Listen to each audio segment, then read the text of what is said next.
Assalamualaikum warahmatullahi wabarakatuh. Selamat datang kembali di channel saya. Setelah cukup lama tidak update tentang laptop, kali ini kita kedatangan laptop luar biasa yang tidak banyak direview oleh reviewer lain, yaitu Lenovo ThinkPad T470p.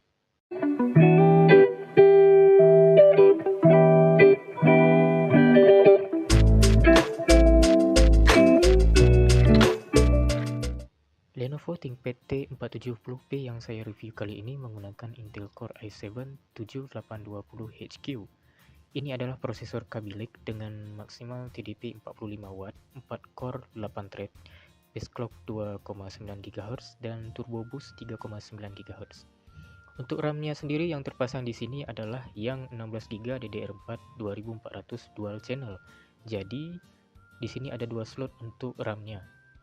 Lalu untuk SSD-nya ada 512 GB M.2 NVMe PCIe untuk yang varian yang saya review ini.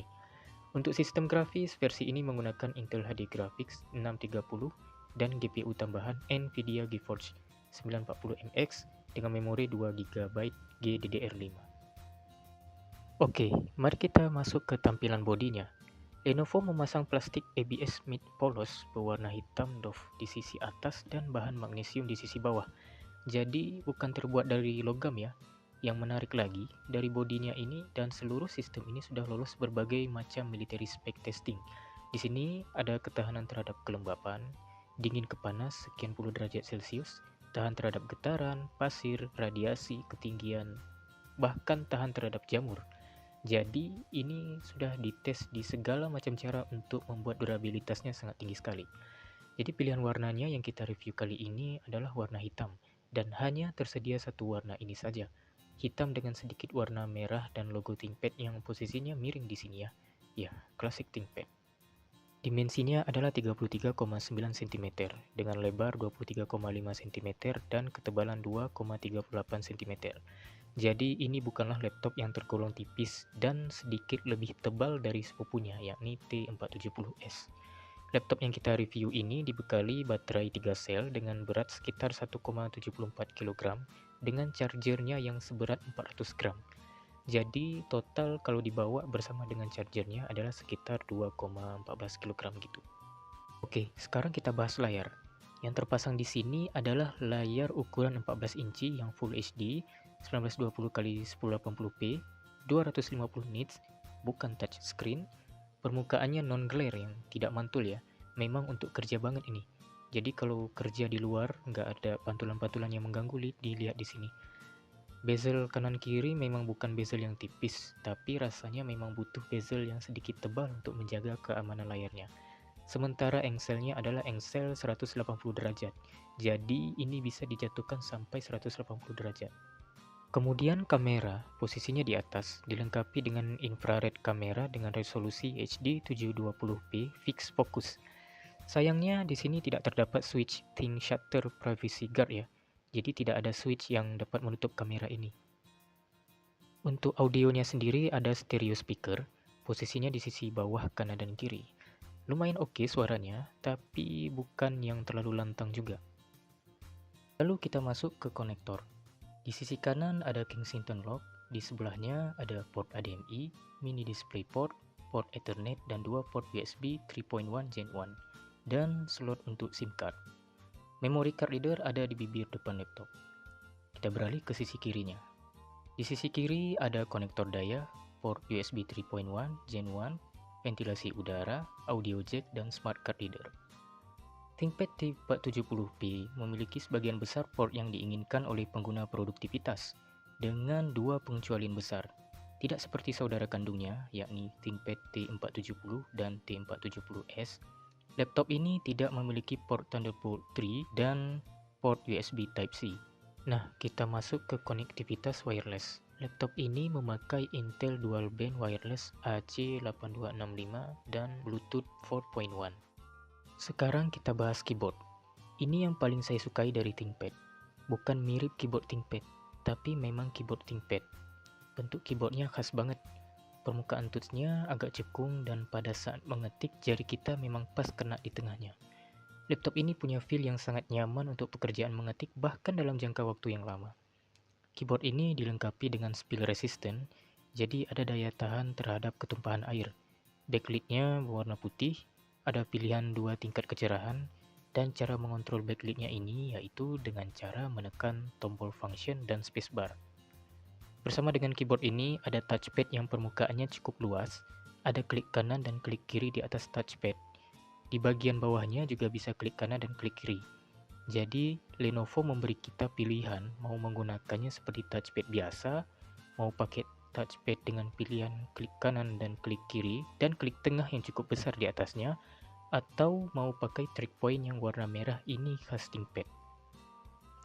Trackpoint ini tinggal dipencet sedikit, ditahan lalu diarahkan telunjuk kita kanan, kiri, atas, bawah, dan dia akan menggerakkan kursornya. Sementara jempol kita bisa menekan klik kanan dan klik kiri. Bahkan saya pribadi lebih nyaman menggunakan trackpoint-nya daripada touchpad-nya sendiri. Terima kasih Lenovo sudah memperhatikan sampai sedetil itu. Laptop yang kita review ini memiliki fitur keamanan seperti fingerprint sensor dan face recognition melalui infrared kameranya tadi. Oke, kita teruskan ke performanya ya. Konsistensi Cinebench R15 dengan 5 kali percobaan. Di sini kita pakai setting Windows 10 Power Mode, perbandingan antara better performance dan best performance ya. Dan hasilnya tidak konsisten ya, naik turun. Tapi yang pasti pada saat kondisi best performance mendapatkan skor di atas better performance. Di percobaan ketiga, kita mendapatkan skor best performance yang jauh lebih tinggi yaitu di angka 465. Kesimpulannya, dapat dikatakan bahwa baik diuji pada better atau best performance itu bedanya tidak banyak, atau bahkan nyaris nggak ada bedanya di beberapa percobaan tadi. Mau konsisten better performance juga masih termasuk kencang ya, atau digeser ke best performance juga masih tetap kencang. Kalau performa gaming gimana? Tentu aja bisa, namun dengan settingan low medium ya. Hasilnya bisa dilihat seperti ini.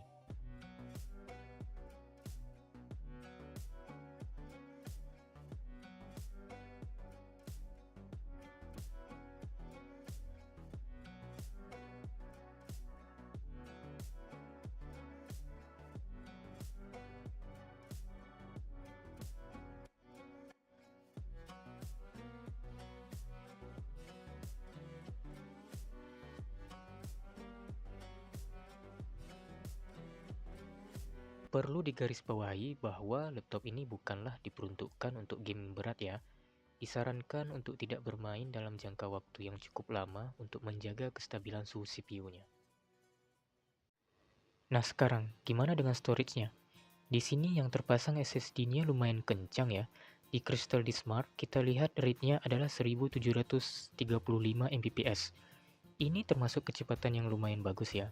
Untuk write-nya sendiri di 1656 Mbps. Ini juga termasuk kencang. Untuk buka tutup file besar, ekspor import file, atau ekstrak file harusnya nggak ada masalah.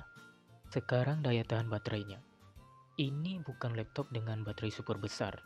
Dengan kapasitas baterai 3 sel, saya coba tes dengan screen brightness 50% dan video playback YouTube 1080p dan hasilnya dapat bertahan selama 5 jam 10 menit.